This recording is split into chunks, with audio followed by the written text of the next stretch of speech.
Gulf നാടുകളിലേക്ക് യാത്ര തിരിക്കുന്ന പ്രവാസികളും അവിടെ കുടുംബമായി താമസിക്കുന്നവരും അറിഞ്ഞിരിക്കേണ്ട അതിപ്രധാനമായ 2 നിയമമാറ്റങ്ങളാണ് ഇപ്പോൾ പുറത്തു വന്നിരിക്കുന്നത്. കുവൈറ്റിലേക്ക് മരുന്നുകൾ കൊണ്ടുപോകുന്നതിന് കസ്റ്റംസ് അതോറിറ്റി കടുത്ത നിയന്ത്രണങ്ങൾ ഏർപ്പെടുത്തിയപ്പോൾ UAE സ്കൂളുകൾ വിദ്യാർത്ഥികളുടെ മരുന്നുപയോഗത്തിലാണ് വിപ്ലവകരമായ മാറ്റങ്ങൾ കൊണ്ടുവന്നിരിക്കുന്നത്. നിസ്സാരം എന്ന് കരുതി നിങ്ങൾ കൂടെ കരുതുന്ന ഒരു വേതന സംഹാരി പോലും നിങ്ങളെ കുവൈറ്റ് വിമാനത്താവളത്തിൽ നിയമക്കുരുക്കിലാക്കാം.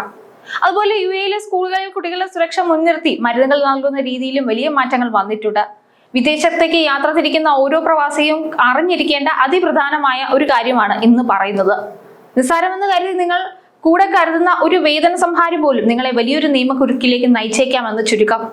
നിയമങ്ങൾ പാലിച്ചില്ലെങ്കിൽ മരുന്നുകൾ കണ്ടുകെട്ടുക മാത്രമല്ല, വിമാനത്താവളത്തിൽ വെച്ച് തടഞ്ഞു വെക്കാനും സാധ്യതയുണ്ട്. വിദേശത്ത് നിന്ന് കുവൈറ്റിലേക്ക് എത്തുന്ന യാത്രക്കാർ കൈവശം വെക്കുന്ന നാർക്കോട്ടിക്, സൈക്കോട്രോപിക് വിഭാഗത്തിൽപ്പെട്ട മരുന്നുകൾക്ക് നിയന്ത്രണം ഏർപ്പെടുത്തി. ജനറൽ അഡ്മിനിസ്ട്രേഷൻ ഓഫ് കസ്റ്റംസ് ആണ് പുതിയ ഉത്തരവ് പുറത്തിറക്കിയത്. ആരോഗ്യ മന്ത്രാലയത്തിന്റെ 2025 202 നമ്പർ തീരുമാനത്തിന്റെ അടിസ്ഥാനത്തിലാണ് ഈ നടപടി. ഷെഡ്യൂൾ 1 ഉൾപ്പെട്ട മാരകമായ വേതന സംഹാരികളും മറ്റും കൈവശം വെക്കുന്നുണ്ടെങ്കിൽ അത് പരമാവധി 15 ദിവസത്തെ ചികിത്സയ്ക്ക് ആവശ്യമുള്ള അളവിൽ മാത്രമേ കൊണ്ടുവരാൻ പാടുള്ളൂ. മാനസികാരോഗ്യവുമായി ബന്ധപ്പെട്ടതോ അല്ലാത്തതോ ആയ സൈക്കോട്രോപിക് മരുന്നുകൾ ഷെഡ്യൂൾ 3, 4, 30 പരമാവധി 1 മാസത്തെ ചികിത്സയ്ക്ക് ആവശ്യമായ അളവിൽ കൊണ്ടുവരാം. യാത്രക്കാർ ഒറിജിനൽ മെഡിക്കൽ റിപ്പോർട്ടോ ഡോക്ടറുടെ പ്രിസ്ക്രിപ്ഷനോ കസ്റ്റംസിൽ ഹാജരാക്കണം. ഈ രേഖകൾ വിദേശത്തുള്ള ഔദ്യോഗിക കുവൈറ്റ് അതോറിറ്റികൾ അഥവാ കുവൈറ്റ് എംബസി അല്ലെങ്കിൽ കോൺസുലേറ്റ് വഴി രേഖാമൂലമോ ഇലക്ട്രോണിക് രീതിയിലോ സാക്ഷ്യപ്പെടുത്തിയിരിക്കണം. രേഖകൾ കൃത്യമായി സാക്ഷ്യപ്പെടുത്തിയിട്ടില്ലെങ്കിൽ മരുന്നുകൾ വിട്ടുകൊടുക്കില്ലെന്നും നടപടിക്രമങ്ങൾ പൂർത്തിയാകുന്നതുവരെ അവ കസ്റ്റംസ് തടഞ്ഞു വെക്കുമെന്നും അധികൃതർ പറഞ്ഞു വെക്കുന്നുണ്ട്. മരുന്ന് കടത്ത് തടയുന്നതിനും ലഹരിവിരുദ്ധ പോരാട്ടം ശക്തമാക്കുന്നതിനുമായുള്ള കുവൈറ്റിന്റെ നീക്കമായിട്ടാണ് ഈ പുതിയ ഉത്തരവിനെ കാണേണ്ടത്. ഡോക്ടറുടെ പ്രിസ്ക്രിപ്ഷൻ ഉണ്ടെന്ന കാരണത്താൽ മാത്രം വലിയ അളവിൽ മരുന്നുകൾ കൊണ്ടുപോകാൻ ഇനി സാധിക്കില്ല. വേതന സംഹാരികൾക്ക് 15 ദിവസത്തെയും മാനസികാരോഗ്യ മരുന്നുകൾക്ക് 1 മാസത്തെയും പരിധി നിശ്ചയിച്ചത് യാത്രക്കാർ പ്രത്യേകം ശ്രദ്ധിക്കണം. രേഖകൾ സാക്ഷ്യപ്പെടുത്തുന്നതിൽ വരുത്തുന്ന വീഴ്ച നിങ്ങളുടെ യാത്രയെ തന്നെ പ്രതിസന്ധിയിലാക്കിയേക്കാം. അതിനാൽ കുവൈറ്റിലേക്ക് പുറപ്പെടും മുൻപ് മരുന്നുകൾ എംബസി വഴി അറ്റസ്റ്റ് ചെയ്തെന്ന് ഉറപ്പുവരുത്തുക. അശ്രദ്ധ മൂലം നിയമക്കുരുക്കുകളിൽ അകപ്പെടാതിരിക്കാൻ കൃത്യമായ ജാഗ്രത പാലിക്കുക.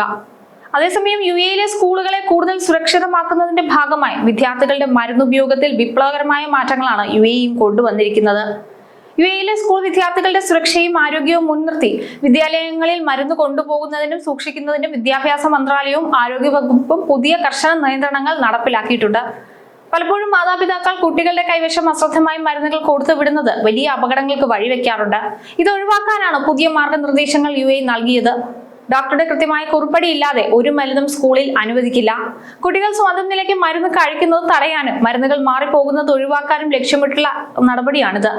തെറ്റായ അളവിൽ മരുന്ന് കഴിക്കുക, കാലാവധി കഴിഞ്ഞ മരുന്നുകൾ ഉപയോഗിക്കുക, കുട്ടികൾ തമ്മിൽ മരുന്നുകൾ പങ്കിടുക തുടങ്ങിയ ഗുരുതരമായ പ്രത്യാഘാതങ്ങൾ ഉണ്ടാക്കും. ഓരോ കുട്ടിയുടെയും ശാരീരിക അവസ്ഥകൾ വ്യത്യസ്തമായതിനാൽ ഒരാൾക്ക് നൽകുന്ന മരുന്ന് മറ്റൊരാൾക്ക് വിപരീത ഫലം നൽകാൻ സാധ്യതയുണ്ട്.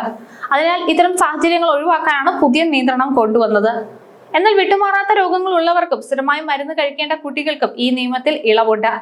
പക്ഷെ ചികിത്സിക്കുന്ന ഡോക്ടറുടെ ഔദ്യോഗിക കുറിപ്പടി സ്കൂളിൽ നിർബന്ധമായും സമർപ്പിക്കണം. ഇതിനു പുറമെ മരുന്നിന്റെ പേര്, കഴിക്കേണ്ട അളവ്, സമയം, കുട്ടിയുടെ പേര് എന്നിവ രേഖപ്പെടുത്തിയ ഒറിജിനൽ പാക്കറ്റിൽ തന്നെ മരുന്ന് നൽകുകയും ഇവ സ്കൂൾ ക്ലിനിക്കിലെ യോഗ്യരായ ആരോഗ്യ പ്രവർത്തകരെയോ നഴ്സുമാരെയോ ഏൽപ്പിക്കുകയും വേണം. അവരുടെ നേരിട്ടുള്ള മേൽനോട്ടത്തിൽ മാത്രമേ കുട്ടികൾക്ക് മരുന്ന് നൽകുകയുള്ളൂ. എന്തായാലും പുതിയ നിർദ്ദേശങ്ങൾ പ്രവാസികളും കുട്ടികളുടെ മാതാപിതാക്കളും എല്ലാം ഒരുപോലെ ശ്രദ്ധിക്കുക.